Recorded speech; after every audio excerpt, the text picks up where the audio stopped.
सकाळी सकाळी पेट्रोल आणि डिझेल आणखी महाग झालं असून आज सकाळी पेट्रोलचे दर प्रति लिटर 2.61 रुपये तर डिझेलचे दर प्रति लिटर 2.71 रुपयांनी वाढले। गेल्या 10 दिवसांमध्ये पेट्रोल आणि डिझेल जवळपास 7.50 रुपयांनी महागलेले आहे। अजूनही पेट्रोलियम कंपन्यांना तोटा सहन करावा लागत असल्यानं इंधन दरामध्ये आणखीन वाढ होण्याची शक्यता वर्तवलेली आहे।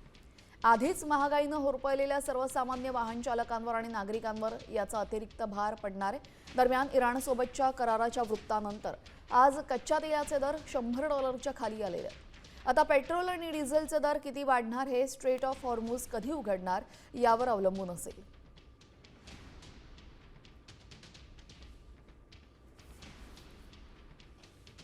तर 15 मे रोजी आपण पाहतो इंधनाचे दर किती होते। पेट्रोल 3 रुपयांनी महागलं तर डिझेल 3 रुपयांनी महागलं होतं।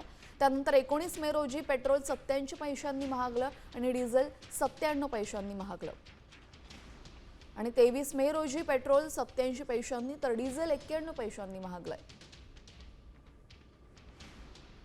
आणि आज 25 मे रोजी पेट्रोल ₹2.61 तर डिझेल ₹2.71 वाढलेलं आहे। दरम्यान या इंधन वाढीवर मुंबईकरांची काय प्रतिक्रिया आहे तेही आपण जाणून घेऊयात।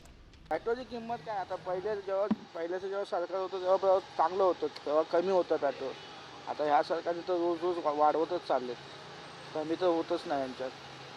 आणि हे सांगतात की गाड्या नका वापरू, हे नका वापरू, गाड्या आमच्या सगळ्या आमच्या तर आम्ही का नको वापरू, आणि हे स्वतः फिरतात गाडीत। मेन प्रॉब्लेम तर असं आहे की अननोटिस स्टार्ट होते, म्हणजे कसं काय वॉर्निंग वगैरे देत येत नाही आहे। आता मध्ये 113 होतं पावर बोलतोय मी, नंतर 116 आलं, याच्या एक दिवस आधी काय सांगितलं गेलं नव्हतं, नंतर आता 120 झालं मला आता समजतंय। आणि आता असं आम्ही यंगस्टर लोक आहोत, आम्ही लाईक रिसेंटली जॉबला लागलो आहोत आणि त्याच्यामध्ये हा रेटचं पेट्रोल जर आम्हाला घ्यायला लागेल तर काय प्रॉब्लेम होणारच ना आमच्यासाठी।